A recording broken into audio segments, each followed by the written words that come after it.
Nunca pensé que una palabra tan corta pudiera cambiar tanto. Sí. 3 letras. Una sílaba. Y, sin embargo, desde que Mateo me la dijo por primera vez, mi vida comenzó a girar de una forma que todavía no comprendo del todo.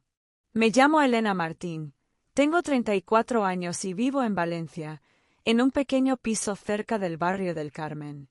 Soy arquitecta y, hasta hace poco, estaba convencida de que el amor ya no era para mí. Había tenido una relación larga que acabó en cenizas, como una casa mal construida.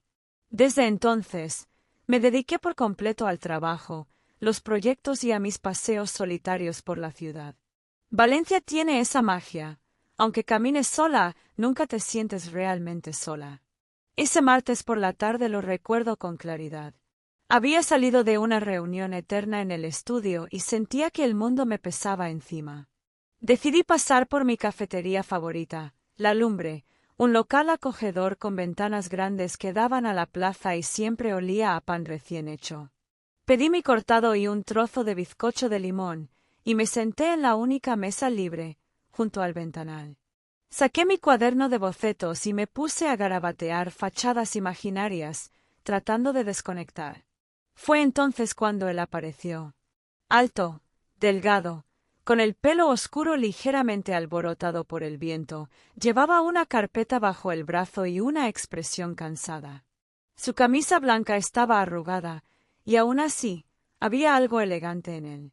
Buscaba mesa con la mirada, pero el sitio estaba lleno. Nuestras miradas se cruzaron por un segundo. Dudé, pero algo en su rostro me inspiró confianza. ¿Quieres sentarte aquí? Le pregunté sin pensar. Él me miró, y por un instante pareció que algo dentro de él debatía. Luego asintió.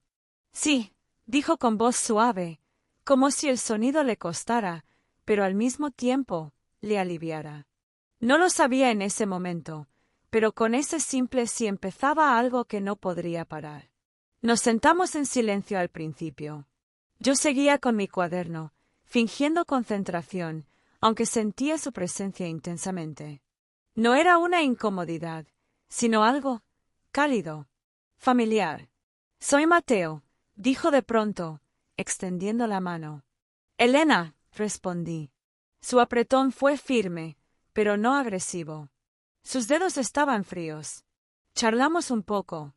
Me contó que era abogado y que trabajaba en una oficina cerca del ayuntamiento. Dijo que solía venir a La Lumbre, pero nunca a esa hora. Le gustaba el café fuerte y los libros antiguos. Yo le hablé de arquitectura, de cómo me fascinaban los edificios que contaban historias sin hablar. Nuestra conversación fluía sin esfuerzo. Pero lo que más me llamó la atención fue su manera de hablar. No decía mucho, pero cada palabra suya era precisa. Y cada vez que le hacía una pregunta, por más sencilla que fuera, él se tomaba un momento, como si pesara cuidadosamente su respuesta. Cuando terminé mi café, me levanté. Gracias por compartir la mesa, dije. Gracias por ofrecerla, respondió, con esa sonrisa leve que apenas curvaba sus labios. Y nos despedimos. Así, sin intercambiar números, sin promesas. Un momento bonito y efímero, pensé. Al día siguiente, miércoles, tenía una charla en la Ciudad de las Artes y las Ciencias sobre arquitectura sostenible. Llegué temprano, como siempre, y me sorprendió ver una figura familiar entre los asistentes. Era él, Mateo. Estaba solo, con la misma carpeta bajo el brazo. Me vio y sonrió. ¿Tú también interesada en la arquitectura? Pregunté con cierta ironía. No lo sabía hasta ayer, respondió con calma. Nos sentamos juntos. Escuchamos la charla, comentamos un par de ideas, y antes de irnos me ofreció acompañarme hasta la parada del autobús. Durante el trayecto hablamos de libros, de música, de ciudades en las que querríamos perdernos. Y así pasó toda la semana. Cada día, sin buscarlo, me lo encontraba en algún lugar. En el mercado central, frente a la parada del tranvía, incluso en la biblioteca municipal. Nunca parecía planeado. Él no me escribía, no me llamaba. Simplemente Aparecía. El viernes por la tarde, mientras caminábamos por los jardines del Turia, le dije en tono de broma. Me vas a empezar a dar miedo. ¿No será que me estás siguiendo? Él se detuvo, me miró y, con absoluta seriedad, dijo. No lo sé. Pero desde que te dije sí, algo me lleva hacia ti. Cada día. No supe qué decir. Porque, aunque sonaba loco, yo también lo sentía. Nunca había vivido algo así. Al principio, me decía que eran simples coincidencias. Valencia no es tan grande. Podíamos coincidir en una cafetería, una exposición, una librería. Pero cuando empecé a verlo cada día, sin haber acordado nada, empecé a preguntarme si no había algo más.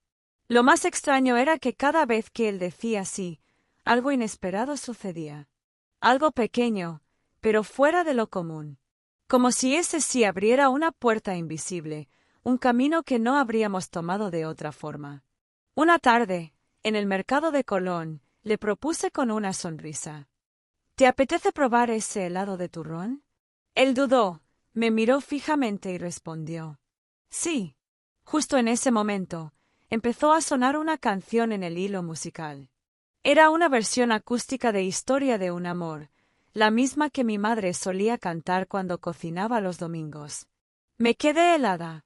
Es imposible, murmuré. ¿Qué? Preguntó él. Nada, solo que esa canción no la escucho desde hace años. Mateo me sonrió con dulzura, como si supiera algo que yo no. Como si estuviera esperando a que yo también lo entendiera. A partir de ahí, empecé a probar. Era como un juego secreto entre nosotros. Cada vez que le preguntaba algo y él decía sí, algo especial pasaba. No era magia en el sentido clásico. No había luces, ni efectos, ni misterios que asustaran. Era una magia emocional, sutil, real. Una mañana, mientras paseábamos por la playa de la Malvarrosa, me detuve frente a un hombre que vendía libros usados en una manta. Me agaché y encontré un ejemplar antiguo de Rayuela, con la tapa gastada. ¿Y si te lo regalo? Le pregunté, levantando el libro. Mateo se encogió de hombros. Sí. Cuando abrí el libro, encontré una dedicatoria en la primera página. Estaba escrita con tinta azul. Para Elena, que siempre busca caminos distintos.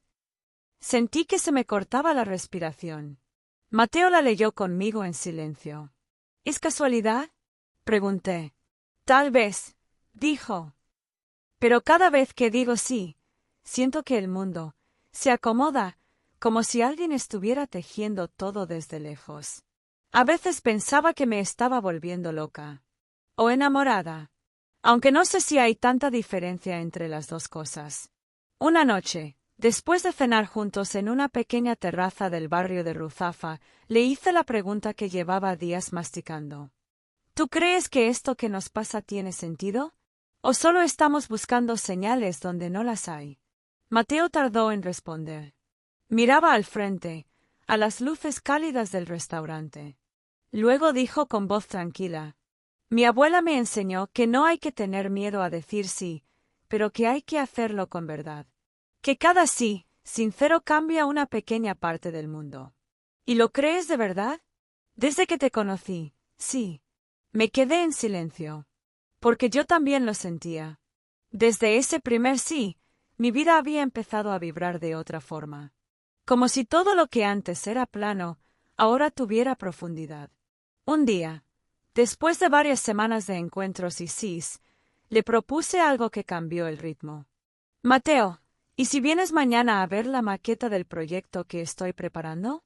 No se la he enseñado a nadie. ¿Estás segura? Preguntó con cierta sorpresa. Sí, contesté sin dudar. Él respiró hondo. Entonces, sí. Al día siguiente, esperé en la puerta del estudio con cierta ansiedad. Era sábado por la mañana. Hacía sol, y el aire olía a azahar. Pasaron 20 minutos. Luego 30. Finalmente, 1 hora. Mateo no apareció. Le escribí. Nada. Lo llamé. Su móvil estaba apagado. Ese día no lo vi. Ni el siguiente. Ni el lunes. Por primera vez desde que dijo sí, Mateo no estaba. Los lugares donde solía aparecer estaban vacíos. La cafetería, los jardines, la parada del tranvía.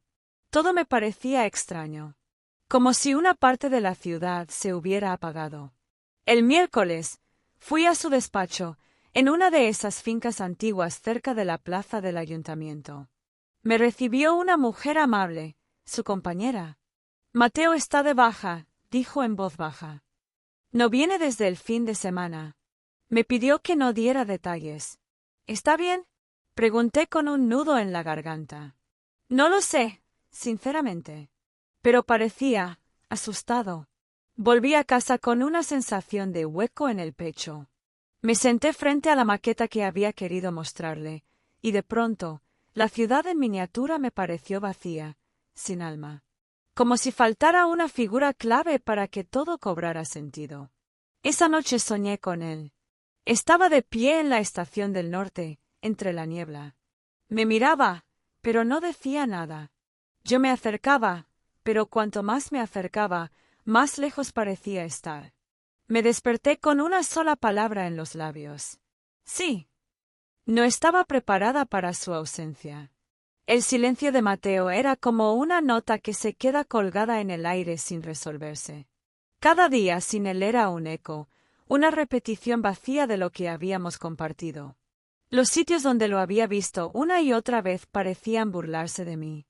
Su voz, su forma de mirarme, su pausa antes de decir sí, todo eso se había convertido en parte de mi vida. Y ahora, simplemente, no estaba. Las palabras de su compañera en la oficina me taladraban la cabeza. Parecía asustado. ¿De qué? ¿De mí? ¿De lo que estábamos viviendo? Me preguntaba si acaso había cruzado una línea. Si lo había presionado con mis preguntas, mis juegos con los sís, mi deseo de entender lo inexplicable. Pero algo dentro de mí no podía aceptar que todo eso hubiera terminado así. Pasaron 3 días más. Y luego uno más.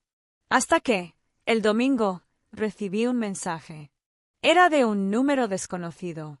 Solo decía, Hospital San Vicente. Planta 3. Habitación 317. No hacía falta que firmara. Sabía que era él. La planta 3 del Hospital San Vicente estaba en silencio cuando llegué. Las paredes eran blancas, las luces frías, y el olor a desinfectante me envolvía como una advertencia. Caminé por el pasillo con el corazón latiendo en la garganta. La habitación 317 tenía la puerta entreabierta. Toqué suavemente, sin esperar respuesta.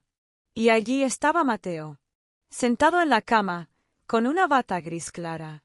El cabello más desordenado que nunca, y los ojos distintos.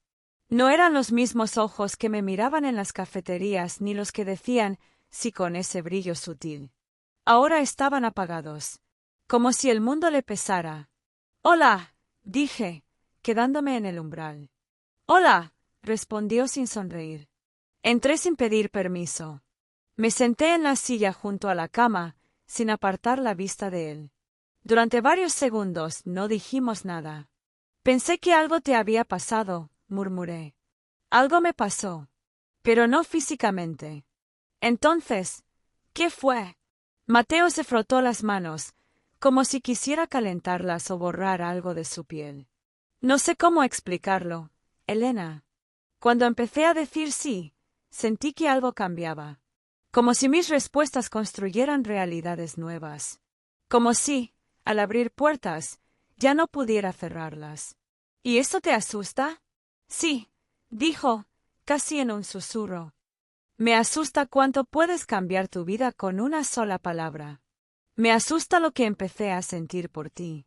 Y más aún, me asusta pensar que no tengo el control de nada de esto». Me quedé en silencio. Porque lo entendía.